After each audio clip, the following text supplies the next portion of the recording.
कमल पर मधुकर बोले श्री कृष्ण शरणं मम। डाल डाल पर पक्षी बोले श्री कृष्ण शरणं मम। वृंदावन ना वृक्षो बोले श्री कृष्ण शरणं मम। गोकुलियानी गायो बोले श्री कृष्ण शरणं मम। श्री कृष्ण शरणं मम। श्री कृष्ण शरणं मम। श्री कृष्ण शरणं मम।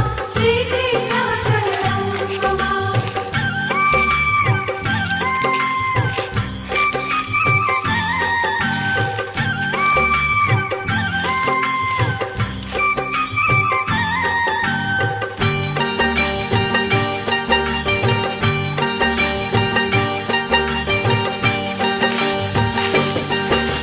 श्रीकृष्णः शरणं मम। श्रीकृष्णः शरणं मम। श्रीकृष्णः शरणं मम।